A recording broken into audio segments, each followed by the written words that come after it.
Ouais, je comprends tout ça. Alors, nous sommes aujourd'hui mercredi 14 Shevat et nous sommes donc d'Av Samchet de Yoma. Nous sommes arrivés hier donc aux 2 points, 10e ligne. Mais Ematai Metam In Bechadim. Donc on avait dit à propos de ceux qui amènent le bouc pour aller le brûler. Oui c'est ça, le parc et le sarrière pour aller le brûler. À partir de quand Metam In Bechadim? C'est-à-dire à partir de quand leurs vêtements ils sont tamés. On a vu dans la Mishnah une mahloket. Tanakama il a dit à partir du moment où ils quittent les frontières de la Hazara de la cour du Beit HaMikdash. Et Rabbi Shimon il a dit non, à partir du moment où le feu a déjà pris dans la majorité de la viande. Ça c'était dans la Mishnah. Tano Rabbanan Chachamim nous enseigne. Il était quand dans le pasuk Yossi el Mechous la Mahane. Mais ça défaut. Donc à propos, donc chez nous ici dans le pasuk de Ahademot, donc de Kippour, c'est marqué Yotzi el Mechous la Mahane. Donc on va sortir en dehors du camp, mais ça défaut, et on va brûler. Alors là, on a dit Lehalan atanotenem shalosh mahanot. Vechan atanotenem mahane echat. La Gemara, elle dit comme ça. Là-bas, on a vu dans les autres animaux qu'on va brûler en dehors du Beit HaMikdash, c'est marqué là-bas les shalosh mahanot. C'est-à-dire que quand il y a le pas Kohen Mashiach, il n'y a pas de Korban Aïda, c'est-à-dire que quand le Kohen il fait la faute, ou le Béni Israël ils font la faute par un tribunal, ils apportent tous les deux un bœuf. Là-bas dans la Torah c'est marqué, quand on va le brûler le bœuf, on l'amène en dehors des 3 camps. 3 camps c'est Lévia, avant il y avait le Mishkan, c'est-à-dire il y avait le Mishkan, autour il y avait les Léviim, autour il y avait les Israël. Il faut donc sortir des 3 camps pour aller brûler les parim dont on parle. Alors il est dit, là-bas, donc tu les sors en dehors des 3 camps. Et ici, et ici, donc tu leur donnes un seul camp. Il y a marqué Mechous Mahane, c'est-à-dire un seul camp. Alors pourquoi le 3 l'a dit Mechous Mahane ici? Parce que normalement, de la même façon qu'on avait là-bas 3 camps, là-bas, ici aussi. Alors pourquoi ici la Torah dit Mechous Mahane? Puisque de toute façon, c'est en dehors des 3 camps. Le malach. Il lui dit, en fait, le Mechous Mahane ici, c'est juste pour t'apprendre une chose nouvelle, qu'à partir du moment où il sort Mechous Mahane, c'est-à-dire donc le camp du Beit HaMikdash, la cour du Beit HaMikdash, et il vient Metameh Bgadim. C'est-à-dire pour le brûler, on sait que c'est en dehors de Yerushalayim, qu'on sort donc en dehors du Beit HaMikdash. Il faut donc des Shalosh Mahanot. Mais alors ici, pourquoi il y a marqué Mechous Mahane, c'est-à-dire un seul camp? Non. Ici, un seul camp, c'est pour dire qu'il doit se laver les vêtements. C'est-à-dire qu'il est déjà Metameh Bgadim à partir du moment où il a sorti le Sa'ir et le par de Kippour en dehors du Beit HaMikdash. Alors la Gemara pose la question Vehata Mamin Allan. Le Sa'ir, le jour de Kippour, tu le sors? Ben oui, quand on a dit le par et le Sa'ir. Hier on a vu que le par et le Sa'ir de Beit HaMikdash, le jour de Kippour. Quand on a fini les aspersions, on les prend. Tu te rappelles pas, on a dit il y a 4 messieurs qui les prennent sur des poutres et les transportent. Ah non, Azazel on amène vivant, on le jette par la montagne. Après, ceux-là, le par et le sa'ir qu'on a pris, on a fait la shrita et on a égorgé et on a donc fait les aspersions du sang dans le Kodesh HaKodashim, le Hechal et le Mezbeach. Après, on les prend, les animaux entiers, on a dit, on n'enlève pas la peau, on enlève juste les trucs pour les mettre sur le Mezbeach. Et après, on les prend les deux et on les amène en dehors et on va les brûler. Sur le Mezbeach, ils ne brûlent pas. Non, on ne brûle pas sur le Mezbeach, cela. C'est le par et les sa'ir de Kippour, on ne les brûle pas sur le Mezbeach. En dehors du Beit HaMikdash. Dans un endroit. Alors on va voir, ça se rapproche un peu. La Gemara elle va l'expliquer maintenant. Alors la Gemara dit Ve'ata Mamin Allan. Et là-bas où tu as vu que c'est marqué Hous les Shlosha Machanot, Detana Ve'osit Kol Apar. Donc là-bas, à propos du bœuf, donc de Kohen Mashiach et de Paraïda, c'est marqué au-dessus de Kolapa. Il va sortir tout le bœuf. Alors l'Agma a dit, si on dit comme ça, ça veut dire on tourne 2-3 camps. L'Agma a dit pourquoi? Qui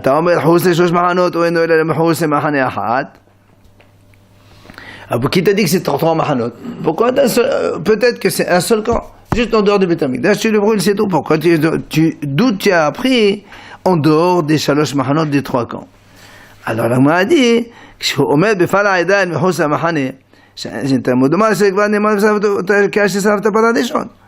Il dit parce qu'on a vu dans un autre endroit à propos du Par'eda, il y a marqué aussi le Mehousa Mahane.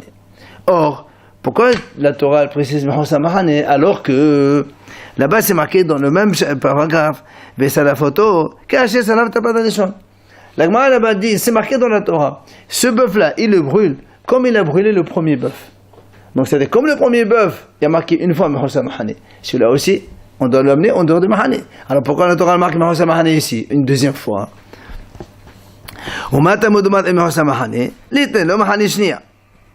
D'accord? C'est pour te dire, donc il y a un deuxième Mahane. Ok? Donc dans le par, le premier, il y a marqué Mehousa Mahane. Dans le deuxième, il y a marqué, tu fais la même chose comme le premier. Ça veut dire en dehors de Mahane. Mais là, il y a marqué encore Mehousa Mahane. Donc ça veut dire il y a deux fois Mahane. Donc deux camps. Continuons. Maintenant il dit Mehousa Mahane Badeshen. Il dit, et comme il y a marqué une troisième fois le mot Mahane, à propos du Deshen, c'est marqué dans la Torah, là où il y aura de la cendre, il mettra là-bas, et marqué encore de nouveau Mehousa Mahane. Pourquoi tu marques Mehousa Mahane troisième fois? C'est de là où les Chachamim ont appris qu'il faut le sortir en dehors des trois camps. Et donc, comme on a vu là-bas, dans le par et le par du Kol Mashiach et de Par'eda, il faut le brûler en dehors des trois camps. C'est pour ça qu'on a dit ici aussi chez nous, c'est en dehors des trois camps. Donc tout cela, on a appris ici que le bœuf et le saïd de Kippour, on les brûle en dehors des trois camps. Alors pourquoi la Torah marque Mehousa Mahane chez nous? C'est pour dire juste que Mehousa Mahane, à partir du moment où il est sorti du camp, le premier, c'est-à-dire la Hazara de Beth Amikdash, il est Metameh Bgadim. Il a les vêtements qui sont impurs. Ça, c'est l'avis de Tanakama qui a dit dans la Mishnah que celui qui va faire sortir le bœuf et le bouc pour les brûler, il est Tameh Bgadim à partir de Hazara. Ah, l'Agma a dit très bien. Mais alors, Rabbi Shimon, l'Agma a dit, alors, qu'est-ce qu'il fait Rabbi Shimon avec ce Mehousa Mahane? Rabbi Shimon, qu'est-ce qu'il a dit? Mais Tameh Bgadim à partir du moment où il a mis le feu, il a brûlé dans la majorité de la viande. Ah, alors donc, pourquoi la Torah marque Mehousa Mahane chez nous ici? Ah, Rabbi Shimon il te répond, mais il en a besoin pour l'enseignement que la Braïta va nous donner maintenant. Rabbi Eliezer Omer, voilà l'enseignement ce qu'il retient lui de Mehousa Mahane. Rabbi Eliezer Omer, il dit Rabbi Eliezer, Ne'ema kan Mehousa Mahane, Bene'ema lehalan Mehousa Mahane. C'est marqué chez nous Mehousa Mahane. Donc c'est le Mehousa Mahane qui nous, ici on a besoin de l'expliquer. Pourquoi il est là? Bene'ema lehalan Mehousa Mahane. Il est marqué dans la vache rousse, pardon, aussi Mehousa Mahane. Comme chez nous, on a appris qu'il faut amener les brûlés en dehors des trois camps. La même chose, la vache rousse aussi. Où c'est qu'on va la brûler? En dehors des trois camps.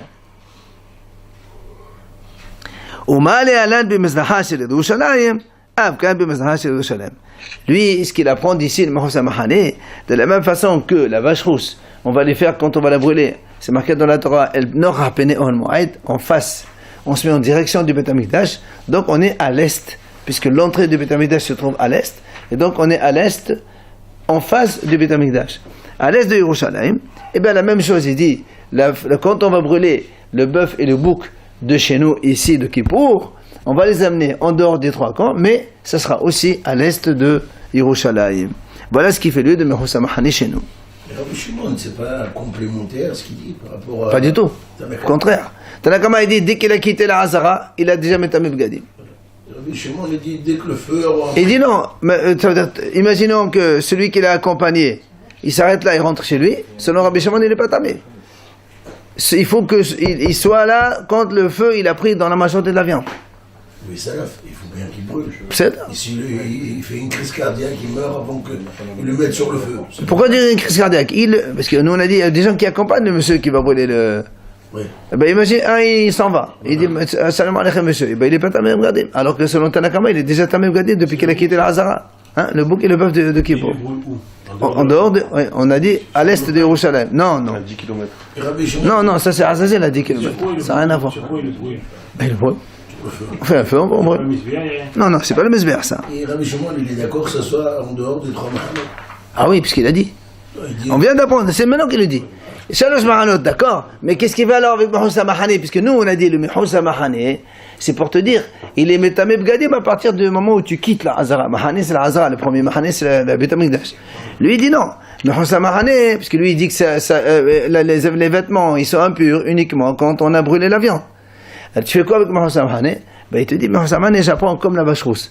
Comme la vache rousse, il faut la brûler en direction à l'est de Yerushalayim, ben, le bœuf et le bouc de Kippour aussi, on le fera à l'est de Yerushalayim. Maintenant, la Gemara dit, Vela banane, maintenant, ça c'est Rabbi Shimon qui a appris, on fait la même chose avec la vache rousse. Mais Hachamim, eux, ils ont utilisé Mehousa Mahane pour dire qu'il est Metameb Gadim à partir de la sortie de Beth Amikdash. Alors aussi qu'ils vont brûler eux, comment ils apprennent où on va brûler le bœuf et le bouc de Kippour? Kedetania, comme la Braïta enseigne, Hechan Nesrafim, où c'est qu'on va les brûler? Les Sfona chez les Yerushalem, Bechos les Shosh Mahanot. Lui il dit non monsieur. Lui il dit on va nord Yerushalem, on ne va pas à l'est de Yerushalem. Pourquoi? Parce que comme toutes les Hataot, quand on les fait la Shhita, on les fait la Shhita B'Tzfon, Shhita Tabassafon, vous vous rappelez dans la Yezom Roman. Eh bien, la même chose, quand on va les brûler, on les met dans Safon, Yerushalem, au nord de Yerushalem. Et bien sûr, en dehors des 3 camps, ça on a appris tout à l'heure. Rabbi Yosef Omer, Abet Adeshen en Nesrafin. Rabbi Yosef il dit, comme c'est marqué, Al Shefer Adeshen Yisaref, dans la Torah, Rabbi Yosef dit, donc ça veut dire que quand on va les brûler, il faut qu'il y ait déjà de la cendre. Ça veut dire, il faut d'abord qu'on amène un peu de cendre de Mesber, qu'on met là-bas, et après on va brûler, on met du bois et on brûle le bouc et la vache. Pourquoi ça? C'est marqué dans la Torah. Shefer Deshen. Alors le Deshan, on ne le jetait pas forcément là où on avait dit, quand on faisait Troumat à Deshan, on avait dit Troumat à Deshen, on mettait à côté le Alors, Mesber, on mettait un petit peu et après, voilà, on prenait, il a dit, le Rabbi aussi, il dit, il faut prendre un petit peu, le mettre là-bas pour brûler le bœuf et le bouc de Kippour. Qui met là-bas? Qui croit pas? Les cendres du Mesber. Il faut les amener avec elle. Ouais.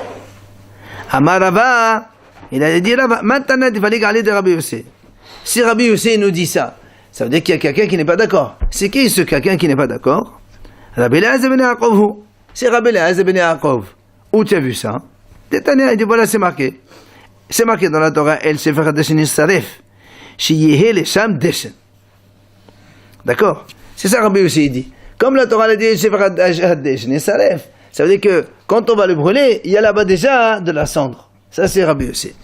Rabbi Eliezer ben Yaakov Omer, pas du tout. Shiyehe mekomo mishupach. Selon Rabbi Eliezer, quand la Torah dit Shefer Deshen, ça veut dire que l'endroit doit être en pente pour que le Deshen, les cendres, il se déverse. D'accord?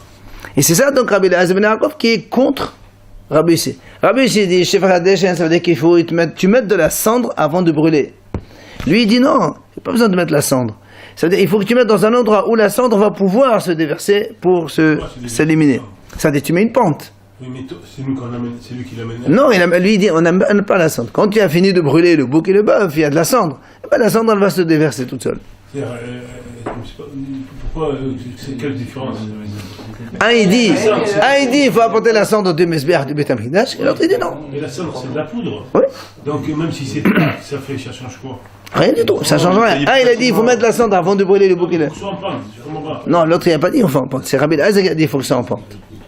Il dit tu amènes les cendres, tu brûles normal. L'autre il dit non. La Torah qui a dit verser la cendre, c'est pas que tu amènes de la cendre, c'est la cendre du korban. Tu la mets en pente, comme ça les cendres après ils vont s'éliminer. Amalé Abaye, Vedin Mabem Komo Meshepachot. Abaye dit pourquoi tu dis que Rabbi Eliezer ben Yaakov el Hanek? Peut-être que Rabbi Eliezer aussi dit il faut apporter la cendre du Mesber, il faut la mettre là-bas aussi. La différence c'est qu'entre les deux, il dit il faut que ce soit plat, et l'autre il dit il faut que ce soit en pente. Mais c'est pas forcément que Rabbi Eliezer ben Yaakov dit qu'il n'est pas d'accord sur le fait d'amener la cendre du Mesber. Tano Rabbanan Chachamim nous enseigne. Vea Soref, c'est marqué dans le pasuk. Be'asoref et tapar, yichabes beradam. Celui qui a brûlé le par et le sa'ir, les deux en même temps. Asoref otam, yichabes beradam. Alors la Gemara dit, on apprend de là, hasoref metame beradim. C'est celui qui a brûlé donc le bœuf et le bouc de Kippour, et il a les vêtements qui sont impurs. Velo hamasit la'ur, velo hamsadet amalacha.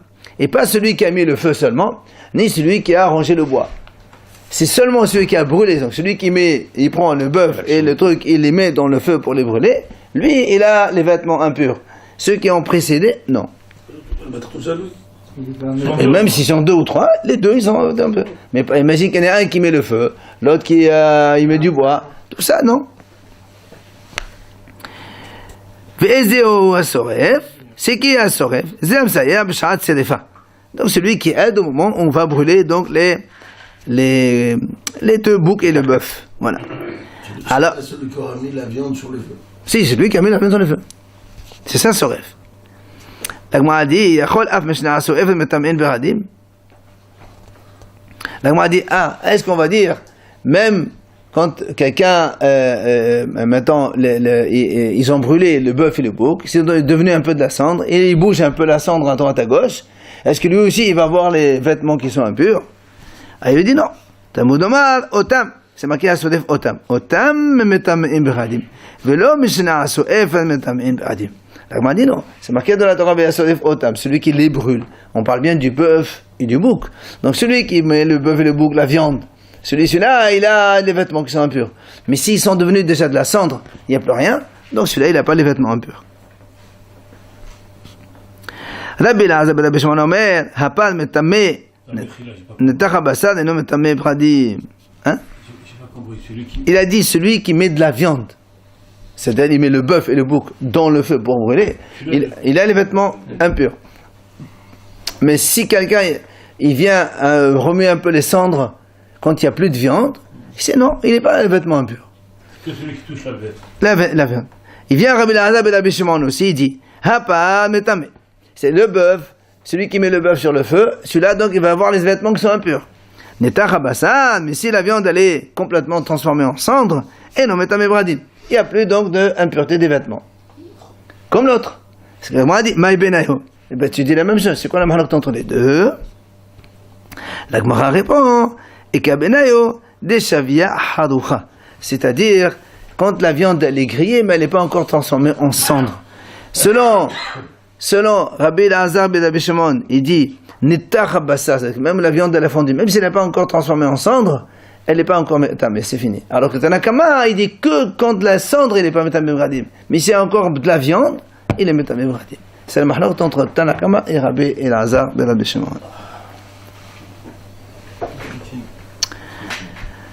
Matitin, la nouvelle Mishnah.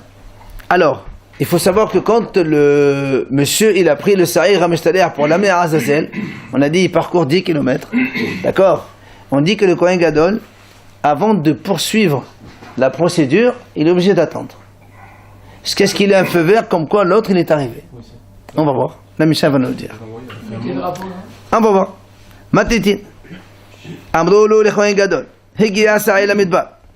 On vient à prévenir, informer le Kohen Gadol, monsieur, c'est bon, tu peux y aller. Il est arrivé, le monsieur. La Mishnah dit, d'où ils savent? Comment ils savent? Et la Mishnah répond, c'est simple. Il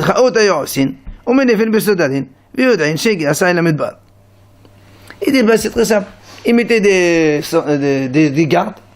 Chacun est, voilà, à une distance. Voilà, comme pour la lune, voilà. Comme dans notre chose. Hein?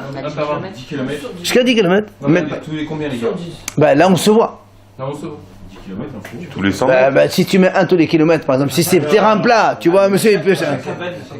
Voilà, par exemple, si c'est un terrain haut et tu vois quelqu'un qui bouge le drapeau, c'est bon. Alors 500. Et si, tu vois, quand tu mets un drapeau rouge, tu bouges comme ça, tu vas pas à 100 mètres. Ah, tu exagères. Mais bien sûr, quand la personne, tu la vois peut-être pas, mais un drapeau rouge comme ça, bien sûr, tu le vois. Bien sûr, tu vois. Alors, donc, oui, il se met un peu en hauteur, il bouge un drapeau, l'autre qui comprend. Sur le compte Twitter. Donc, quoi qu'il en soit, ça c'est donc le Tanakama qui a dit ça. Amar Rabbi Yehuda, Amar Rabbi Yehuda, Ve'alu siman gadol lahem. Pourquoi tu as besoin de tout ça? Ils avaient déjà un siman facile pour savoir comment c'est. C'est quoi le siman? Il dit, Mi Yerushalayim ad bet hiddodo chez le Shamilin. Il dit Rabbi Yehuda, depuis Yerushalayim jusqu'à un endroit qui s'appelle Bet Hiddodo, c'est-à-dire l'endroit où, si vous voulez, on a le sommet de la montagne, ça s'appelle Bet Hiddodo. Il dit, il y a 3 km seulement. C'est-à-dire que le monsieur qui amène le sa'ir, il parcourt 3 km, il arrive à cet endroit-là. Et on n'a pas besoin qu'il finisse les 10 km. Quand il arrive déjà à là, parce que le Kohen Gadol, il doit savoir que le monsieur est arrivé dans le désert. Même s'il y a eu, on va dire, un obstacle et que le monsieur n'a pas pu jeter le Azazel, on s'en fout. C'est pas ça qui nous... Ça, c'est pas Merakev, on a vu hier. D'accord? Donc, il faut juste qu'il sache qu'il est arrivé à une certaine limite. Or, cette limite, elle est à 3 km de Yerushalayim seulement. Mais s'il y a 10 km, il manque encore 7 alors. Justement, il dit ça, c'est pas un problème. Quand lui, on a dit que le Kohen Gadol, il doit savoir que le monsieur est arrivé dans le désert. Le désert, il est à 3 km. C'est ça. Le début du désert, il est à 3 km. D'accord. Alors, comme il y a 3 km, ben c'est facile, il dit, Holchin mil, Behozin mil, Beshvenik mil, il va avec lui 1 km, ceux qui l'accompagnent. Il retourne 1 km pour retourner au Beth Amikdash. Après, ils attendent le délai d'1 km encore. Ça fait 3 km. Et donc, le Kohen Gadol, il peut y aller. T'as pas besoin d'attendre. Il lui arrive quelque chose, il a raison, on sait jamais. Hein? Il peut lui arriver quelque chose. Pourquoi là? Nous, on a dit, après, de toute façon, c'est pas. Non, mais si on est- À partir du moment où il a quitté le Beth Amikdash, après, on s'en fout ce qui arrive. Rabbi Ishmael Omer, bah, le siman achad. Alors, il vient, Rabbi Ishmael, il dit, mais pourquoi tu te casses la tête? Ils avaient déjà un autre siman, comme on a dit hier. La shon chez Zéhodit, on avait dit qu'il y avait un ruban rouge qui était accroché à la porte du Olam, donc dans le Chad de Beth Amikdash, et quand le Sa'ir il a été donc balancé, il devient blanc, et voilà, donc il savait très bien qu'il est arrivé déjà. Au début, on avait dit ça. Après, au début, on avait ça. Au début, Même, c'est pas après. sûr, c'est pas sûr qu'il se transforme, enfin qu'il change de couleur. Oh, mais bon, allez, dans le premier, c'était des sadikim, ça se transformait tout le temps. Mais au début, mais après, c'était pas ça. Après, C'est pour ça que Rabbi Ishmael y parlait, dans le premier cas. j'ai pensé à ça. Sheneemar, comme il a dit le pasuk, si vos fautes elles sont comparées à du rouge, alors ils blanchiront comme de la neige. Gemara, Amar Abaye, Shema mina bet hidudu b'medvad qaima. Ve'akam shmala de'chasava le'bedek, ve'shekasa le'medvad na'aset misfato. Donc Abaye nous dit ici, comme Rabbi Yehuda il a amené l'histoire de ce Bet Hidodo, c'est-à-dire le début du désert, ça veut dire que le Bet Hidodo, on estime qu'elle est déjà dans le désert. Et deuxième chose qui nous apprend, c'est que dès que le monsieur est arrivé avec le Sa'ar Azazel dans ce désert-là, c'est la mitzvah qui a été faite. Déjà, on n'a pas besoin d'attendre plus loin. C'est la déduction qu'on fait à partir de ce qu'il a dit Rabbi Yehuda. Kohen Gadol, il attendait pourquoi? Il attendait pour faire quoi? Ah voilà, la suite. La suite. On va voir la suite maintenant. Il attend pour faire quoi? Maintenant, on va voir de suite. Donc, Adam Alach Shenesraeli, on va passer au pérec suivant. Alors, la Mishnah nous dit. Donc, maintenant que le Kohen Gadol a été informé comme quoi le Sa'ir est arrivé à destination, chacun selon son argument, selon son avis, bah le Kohen Gadol liqrot. Maintenant, ce qu'il va faire le Kohen Gadol maintenant, il va lire la Torah. D'accord? Il va lire la Torah. La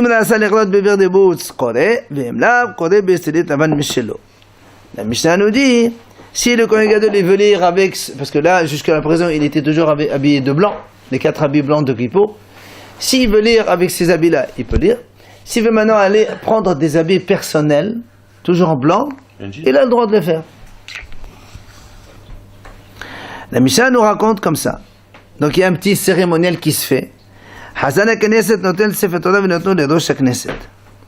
Le shamash, si vous voulez, de Beth Amikdash, il prend le Sefer Torah et il le donne au, on va dire, le président. Enfin, c'est pas le président, c'est Rosh HaKnesset, c'est un petit peu le chef qui un petit peu dirige un peu le déroulement, comme dans une synagogue, un gabay, toi tu fais ça, toi tu fais ça. On est après. La matinée, on est dans la matinée là. Non, c'est pas. Rosh HaKnesset, c'est pas forcément. Ça peut être un code, ça n'a pas d'importance ça. Non, ils sont mélangés avec l'Assemblée alors. Bien sûr. Rosh HaKnesset notamment la Sigat. Maintenant, le chef de la Knesset de là-bas, il le donne au vice Kohen Gadol. Cette fois-ci, le Kohen Gadol adjoint, le deuxième. Ministre officiant. Segan, notons les Kohen Gadol. Et le Segan, donc le Kohen adjoint, il va le donner donc au Kohen Gadol carrément. Maintenant, c'est ça ce qui nous intéresse. Kavod. D'accord. Le Kohen Gadol, Omed Umkhabel. Et le Kohen Gadol, il est debout, et il prend le Sefer Torah. Il va l'ouvrir, il va lire donc un passage de la Torah. Bien sûr, il va lire Ahalemot, ce qu'on a raconté nous jusqu'à présent, ce qui a marqué dans la parasha d'Ahalemot à propos donc toute la procédure donc du korbanot de Kippour, le jour de Kippour. Oui, Ahalemot. Oui. Oui, on est Ahalemot. Non, Shahadit Kippour le matin, on dit Ahalemot. Et comme vous savez dans Vaïkra, il y a Ahalemot, après Kedushim, après il y a Emor. Donc deux parachutes après, il y a aussi dans Emor, Arbe'asor la Chodesh, un passage de Kippour. Donc il roule de 3 pages et il est Arbe'asor. Non, il n'y a pas de Sefer. Après, Golel Sefer Torah, il ferme le Sefer Torah. Oman Nehabe'hako, il le garde dans ses bras. Ve'omer, et le Kohen Gadol, il dit comme ça. Il leur dit, il y a encore beaucoup d'autres choses qui sont écrites dans le Sefer Torah. Et comme vous savez que nous, dans toutes les fêtes, on lit la paracha de la fête, et à la fin on lit un passage spécial qui se trouve dans la paracha de Pinhas. Or, Pinhas, c'est dans Bamidbar, à la fin de Bamidbar. Or, comme dans Emor, jusqu'à Bamidbar, s'il veut rouler, ça va prendre du temps. Chachamim disent, on ne fait pas Torah Tzibour. Donc il ferme le Sefer Torah, il le garde dans ses bras et il lit le passage par cœur. Pourquoi il n'y a pas une deuxième Sefer Torah? On ne fait pas de deuxième Sefer Torah, on va voir pourquoi. C'est assourd de lire par cœur. On va voir pourquoi. D'accord. Et donc le Be'asor qu'il y a dans Chumash HaPekodim, c'est le Chumash HaPekodim, c'est le Chumash de Bamidbar, il lira par cœur. Quand il a fini tout ça, on va lire Alea Shmone Brachot. Après, le Kohen Gadol, il récite 8 bénédictions. La première, à la Torah. Hashem Natana Notorato B'Rachat Hashem Noten la Torah. Deuxième, à la Avoda. Avoda, c'est Retzeh Amecha Israël. D'accord? Ve'al ha'oda'a modim anachnu lach. Ato shebcha l'chan el hodot. Al mechilat ha'avon, ce qu'on dit nous, mechol usachnu B'Rachat Hashem ha'mochel ha'amo Israël b'yom ha'kippurim, un truc comme ça. מלך מוחל וסולח לעוונותינו. ועל המקדש בפני עצמו, après il fait une bracha sur le בית המקדש. Il dit ברוך השם בחר במקדש, comme ça. ועל ישראל בפני עצמן מקדש ישראל. ועל ירושלים בפני עצמה בונה ירושלים. ועל הכהנים בפני עצמן, ça nous fait 8. ועל שאר התפילה, dans la Gemara, on va voir ce que ça veut dire quoi, le reste de la prière, on verra ce que c'est. Il n'y avait qu'une seule version là à l'époque. Hein? Il n'y avait qu'une seule version. Ben de prière. C'est la version de Il n'y avait pas d'Ashkenazim, tout ça. Non, pour l'instant, non. 8 ou 9 alors? Alors justement, là, si on compte celui qui sait compter, on trouve qu'il y a, il y a 8 plus, il y a marqué et le reste de la tefila. Alors on va voir ce que c'est ce truc-là. Alors la Mishnah continue à nous dire, Kohen Gadol, celui qui voit le Kohen Gadol quand il lit la Torah, il ne peut pas voir le bœuf et le bouc quand ils sont brûlés. Alors, et celui qui voit là-bas, il ne peut pas voir ici. Et la Mishnah nous dit, c'est pas parce qu'il n'a pas le droit, c'est pas qu'il n'a pas le droit, c'est que techniquement, c'est impossible. Il y a une grande distance. Et la Shayat, non, parce que nous, tout à l'heure, on a dit, dès que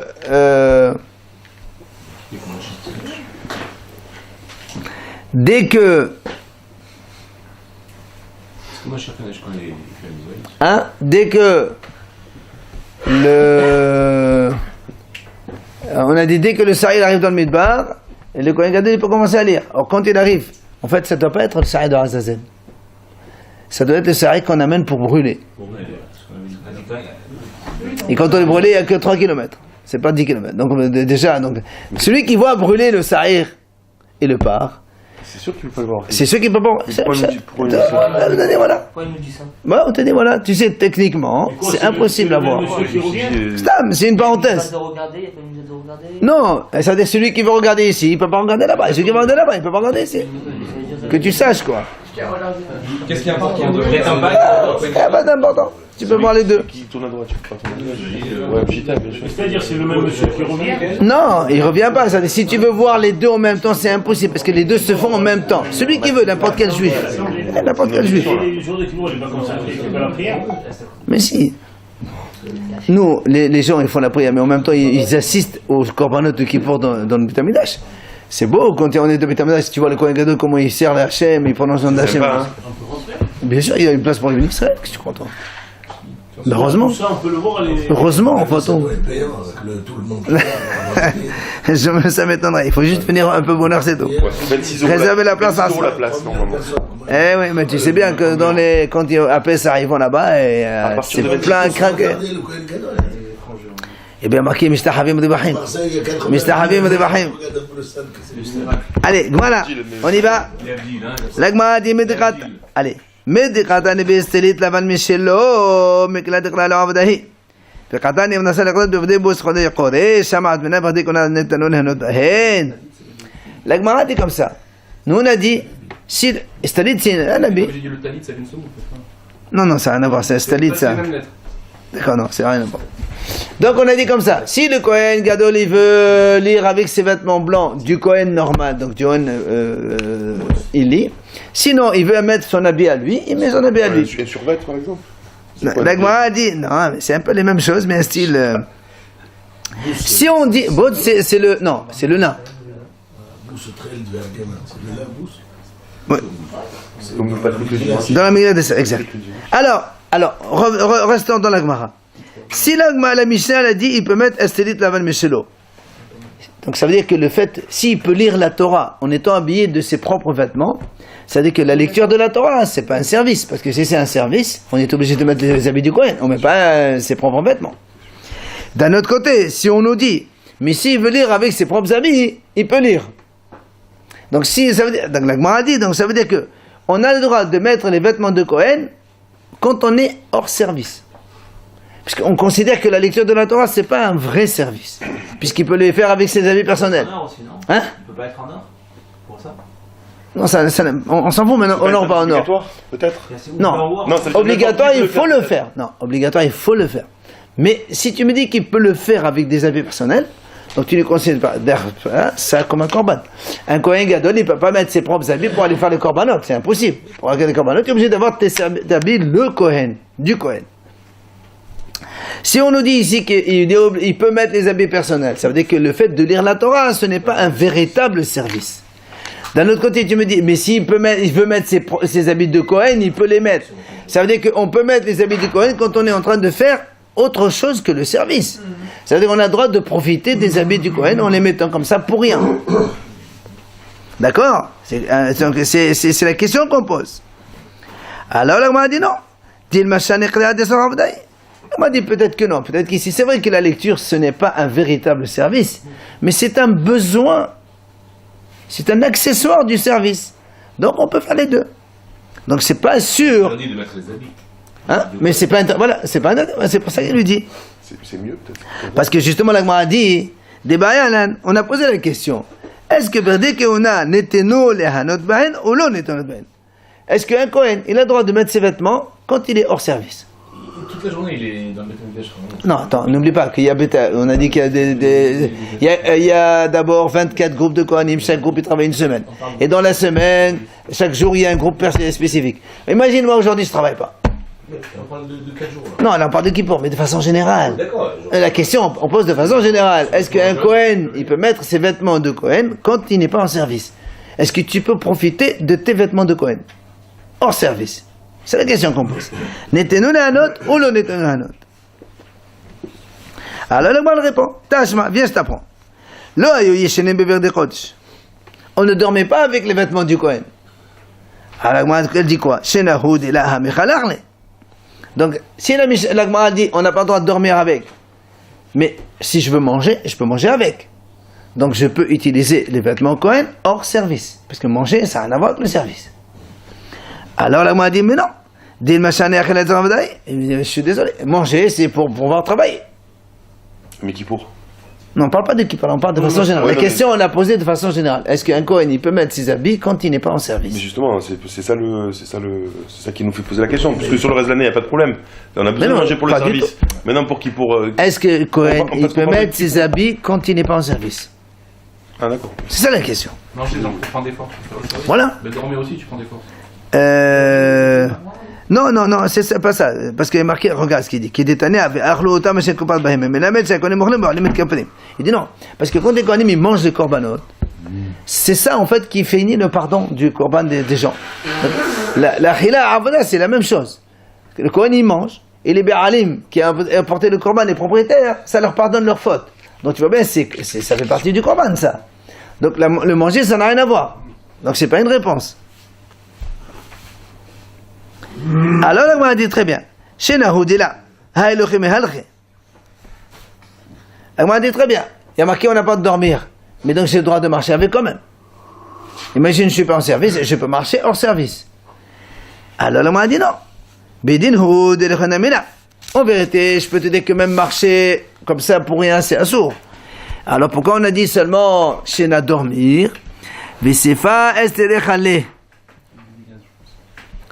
Tu sais pourquoi on t'a parlé que d'interdiction de dormir? C'est parce qu'on avait besoin de la Sefa. La Sefa, elle va te dire quoi?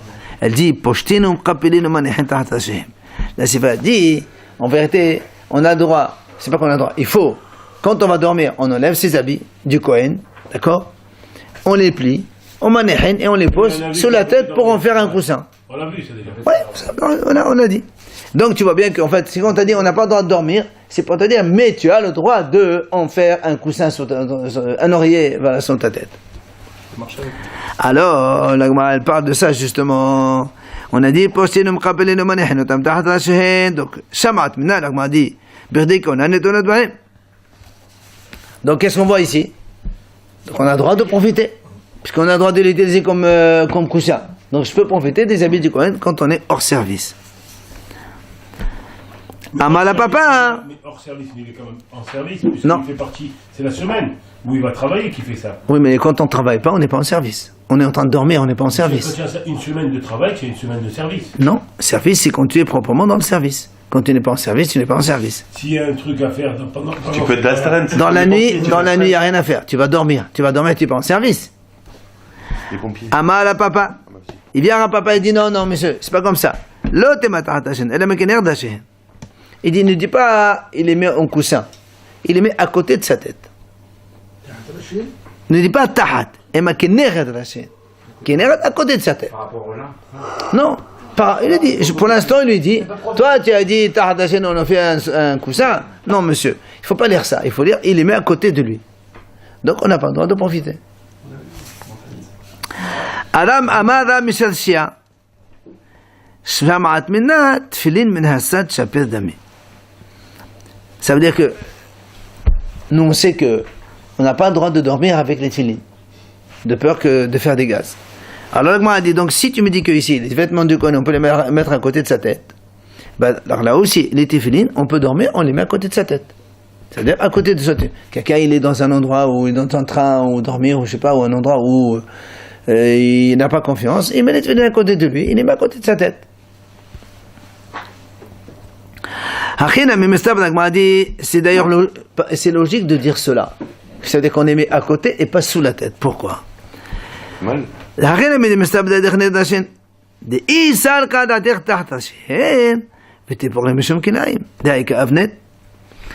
que si tu me dis qu'on les met sous la tête, il y a un problème de kilaim. Puisque dans les vêtements du Kohen, la ceinture, elle est faite de laine. De lin. De lin. De laine. C'est Merofishim. C'est Merofishim. Tous les habits du Kohen, normal, ils sont... Top, on va voir, pour l'instant. Dans la ceinture, il y a le laine et la laine et le lin mélangés. Et donc, comment il peut mettre les habits sous sa tête? Il est en train de profiter du kilaim, c'est assourd. Donc c'est sûr que c'est pas sous la tête, c'est à côté de la tête.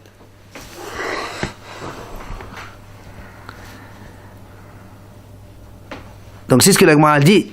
Et donc vetikh pokli mishum kilaim. Donc tu vois, diaika avnet. Donc venez named denetanat bahem hametanim kilaim.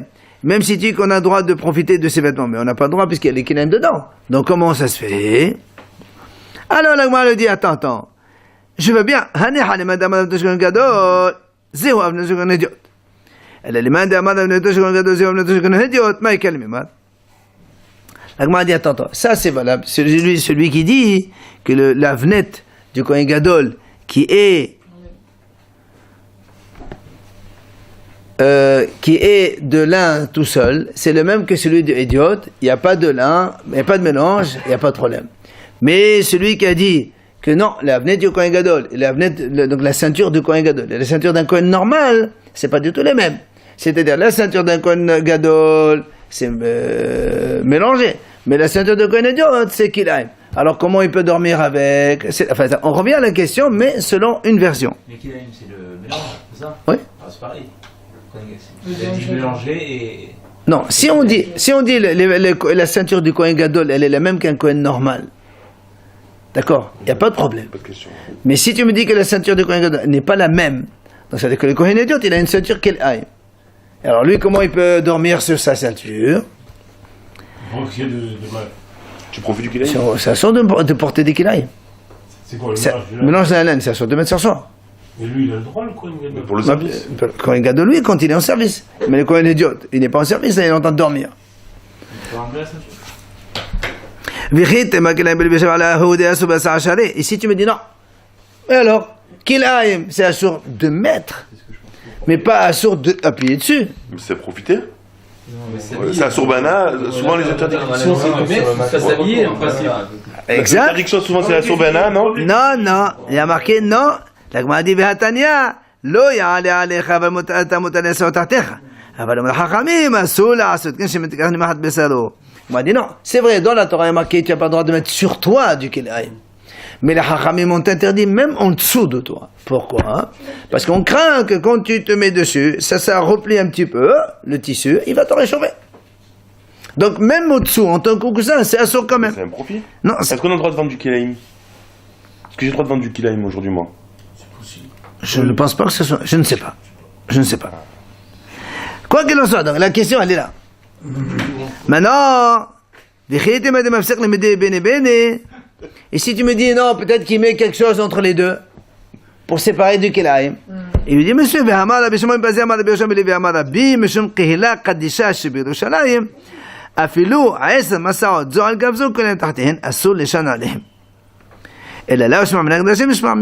donc il dit non. Si tu me dis qu'il met une séparation, il dit, nous on a vu que même s'il y a 10 matelas et celui d'en bas il est en kilaim, tu n'as pas le droit de mettre dessus. C'est comme la Touma. Non, c'est pas la Touma. C'est à cause du fait, Xérab, de peur que tu viennes de t'allonger et ça se retourne contre toi. Quoi qu'il en soit, on prouve d'ici, comme il y a ce problème de kilaim, que c'est sûr que quand on a dit que le Kohen, il enlève ses habits pour dormir, il va pas les mettre en dessous de sa tête, il va les mettre à côté de sa tête. C'est la preuve. L'histoire de matelas, c'est pas avec la. Ou alors c'est la famille là, non?